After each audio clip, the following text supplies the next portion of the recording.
Dans le but d'informer la population témiscamienne sur les différentes mesures prises dans le monde municipal pour s'adapter au contexte de pandémie du coronavirus COVID-19, voici Mme Claire Bolduc, préfète de la MRC de Témiscamingue.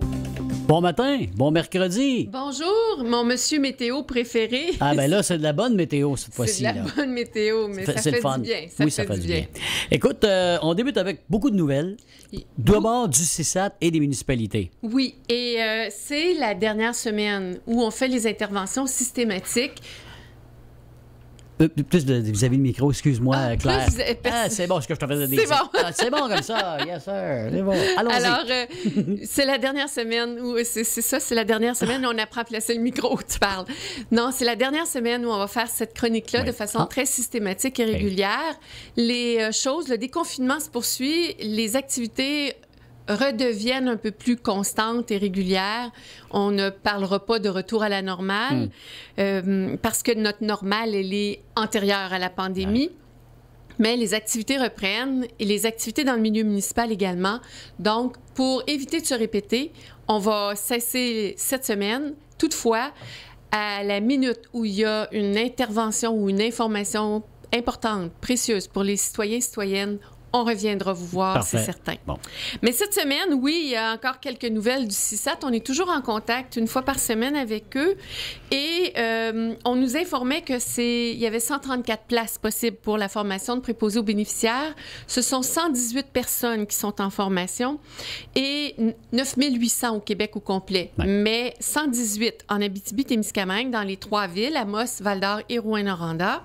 Par ailleurs, il n'y a pas eu d'hécatombe dans les résidences privées. Il n'y a pas eu de... C'est 6 employés des résidences privées en Abitibi-Témiscamingue qui ont quitté leur emploi pour suivre la formation. Alors, il n'y a pas eu... On craignait qu'il y ait une perte importante de main-d'œuvre. Ce n'est pas arrivé. On nous informe également au CISAT qu'à compter du 22 juin, pour les prises de sang qui se déroulent tôt le matin, il y aura maintenant un mécanisme de prise de rendez-vous. Pourquoi? Parce qu'on s'apercevait que les gens arrivaient massivement aux heures d'ouverture des bureaux du laboratoire qui s'appelle à l'hôpital et que ça créait des foules, ce qu'on ne veut pas. Non. Alors, le CISAT va est en voie d'organiser les prises de rendez-vous. Par ailleurs, dans la discussion qu'on a eue avec eux, le responsable de la sécurité nous informait, ils utilisent beaucoup les transports collectifs. Et pour ce qui est du transport Maheu, c'est une information qui est valable aussi pour le milieu municipal. Transport Maheu a reçu toutes les recommandations, il les a toutes mises en place. Mais ça implique que son véhicule va transporter 2 fois moins de passagers. Et la marchandise, c'est une autre question, mais ça entraîne des pertes de revenus importantes pour l'entreprise, de sorte qu'ils sont en attente de reprendre le service parce qu'ils ont fait des demandes spécifiques au gouvernement pour soutenir financièrement cette activité-là. Alors, on n'a toujours pas de transport par autobus ici, sur le territoire. Le seul transport qui se déroule, c'est celui qui va de Rouyn-Val-d'Or à Montréal et le retour. Il n'y avait pas eu de nouveaux cas hier. Aujourd'hui, il y a 2 nouveaux cas de COVID-19 recensés en Abitibi-Témiscamingue et on nous avait prévenu dans notre discussion que le déconfinement augmente le niveau de risque de contamination, c'est évident. Alors, la vigilance est requise extrêmement importante. Le nettoyage des mains, le port du masque quand on ne peut pas maintenir le 2 mètres de distance, faire vraiment attention sur les partages d'objets, les partages Alors, 2 nouveaux cas aujourd'hui annoncés en Abitibi-Témiscamingue. Et on nous a rappelé quelques éléments. D'abord, on a annoncé au niveau municipal que les rassemblements intérieurs sont de 50 personnes et moins sont désormais permis. Il faut rappeler dans quel contexte ça se fait. Des rassemblements intérieurs de 50 personnes et moins qui ne se déplaceront pas dans un espace, qui ne seront pas en interaction active, ça veut dire qu'ils ne sont pas en train de bouger, danser ensemble, voilà. Ça pourra être permis. Par exemple, cinéma, salle de spectacle. Là où les interactions sont réduites, le contrôle des foules est permis et facilité. Les rassemblements intérieur. Et dans les résidences privées, on rappelle que c'est toujours 10 personnes et moins. Oui. Pas 50 personnes et moins, 10 personnes et moins. On nous a posé la question pour les conseils municipaux, si c'est permis. Les conseils municipaux, c'est pas 50 personnes. Est-ce que ça va toujours se tenir à huis clos? Pour le moment, oui. Les conseils municipaux sont toujours invités à se tenir à huis clos. À partir des prochaines directives, et là, on est en discussion parce que les conseils municipaux sont un exercice citoyen et le fait de les tenir à huis clos, on doit rendre disponibles des enregistrements ou des comptes rendus très détaillés. C'est une question de citoyenneté. Les gens veulent avoir accès à leurs conseils. Mais pour le moment, ça se déroule toujours à huis clos. Ouais. Et on rappelle que les municipalités ont un mandat très important. C'est leur responsabilité de contrôler la foule dans toute activité qui serait autorisée. Par exemple, on autorise un spectacle. Par exemple, on autorise des activités de loisirs. Si la municipalité le fait dans ses installations ou sur ses terrains, elle a la responsabilité de contrôler les foules qui vont y participer ou qui vont s'y rendre.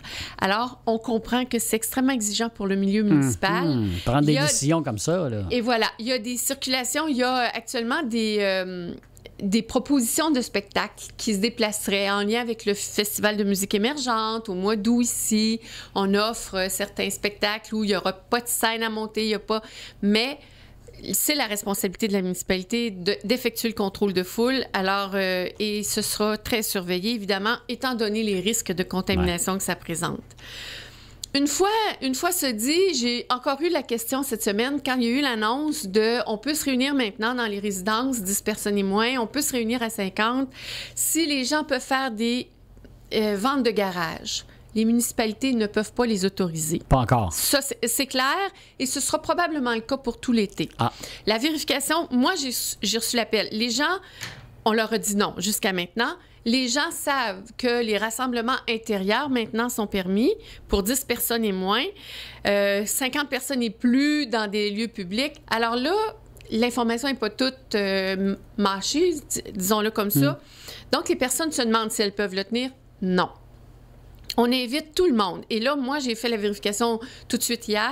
On invite les gens à proposer des ventes par Kijiji, par le site de Témiscamingue. Il y a un site là, pour les échanges et les ventes sur les petites annonces aussi. Les petites annonces. On invite à prendre des photos, à partager sur Facebook. C'est la façon de le faire qui évite... En fait, le principal objectif, c'est d'éviter toute possibilité de rassemblement ou de croisement de personnes de plus de 3 adresses dans un même lieu. Puis imaginez pour une vente de garage, comment on peut colliger, prendre en note toutes les personnes qui sont venues, le moment où ils sont venus. Ils ont touché à des objets aussi, là. Et voilà. Alors, pour les ventes de garage, c'est dommage. Trouver une autre façon de le faire. Et il y a plusieurs moyens par les médias électroniques, également par les médias écrits, par les médias parlés. On vous invite à vraiment trouver d'autres façons de le faire. Alors ça, c'était les informations du CISAT et de façon générale. Un petit tour de piste rapide de nos municipalités. Je vais commencer par Témiscamingue. Témiscamingue, on a appris que les piscines pourraient être réouvertes à compter du 22 juin, mais la piscine de Témiscamingue reste fermée. Elle est toujours fermée l'été.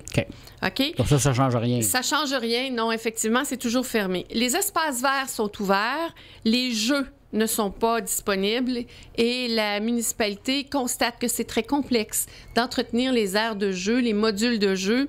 En conséquence, ils sont en discussion s'ils vont les rouvrir ou pas. Mais pour le moment, les espaces verts seulement sont disponibles. Ça, c'est pour la ville de Témiscamingue. De Témiscamingue. La rampe de mise à l'eau est disponible avec service d'essence. Le golf est ouvert.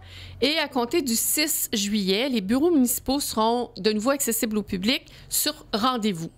Et ça, c'est peut-être un message général du milieu municipal, que ce soit la MRC, que ce soit les municipalités qui actuellement réouvrent leurs bureaux.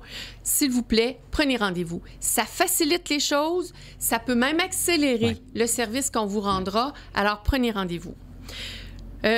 Témiscamingue, Kipawa maintenant, parce qu'on va le faire en revenant. Bien sûr. On va le faire en revenant. Alors, le bureau municipal est déjà ouvert et on vous invite encore là à prendre rendez-vous. La rampe de mise à l'eau est disponible, ainsi que les toilettes publiques et le parc, ils sont en discussion pour l'ouverture. Ils ont eu des demandes pour des services privés, pour des services de garde, de le réouvrir. C'est facile dans ce temps-là parce que tu peux contrôler qui est là et tu peux faire la désinfection. Oui, de façon publique, ils sont en discussion sur oui ou non, réouvrira-t-on? Alors, en attente de réponse de ce côté-là. L'Aniel, la municipalité de l'Aniel, évidemment, l'Aniel, c'est un peu plus petit. Le parc, le poste d'accueil, secteur Kipawa, secteur l'Aniel, ouvre le 19.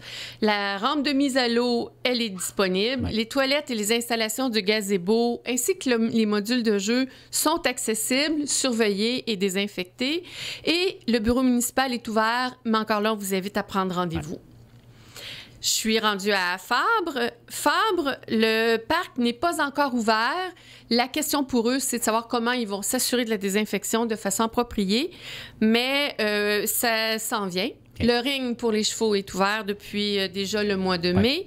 La rampe de mise à l'eau, elle est ouverte et le bureau municipal est ouvert. Sur rendez-vous, c'est encore mieux. Mais le bureau municipal est ouvert. Pour ce qui est de Béarn, on est rendu à Béarn. Les activités sont disponibles, les installations sont disponibles, les parcs sont disponibles, les jeux d'eau, il y a des jeux d'eau à Béarn, ils vont être désinfectés. L'enjeu pour eux, c'est de s'assurer que ce soit bien fait, mais les jeux d'eau, la désinfection va être assurée, ils vont être disponibles. Okay. Ce qui est très apprécié dans les journées avec les chaleurs aujourd'hui. Tout à fait. Tout à fait. Un mot sur les taxes municipales, c'est assez généralisé. La majorité des municipalités constatent qu'ils sont au même point que par les années passées au niveau de la réception des comptes de taxes. Alors, les mesures qui ont été mises en place ont certainement aidé plusieurs personnes, mais actuellement, les municipalités ne sont pas en difficulté au niveau de la réception des taxes. Et évidemment, le bureau municipal est ouvert, accessible sur rendez-vous, c'est encore plus facile. Je passe maintenant à Duhamel-Ouest. Là, on a pas mal, on avance le long de la 101.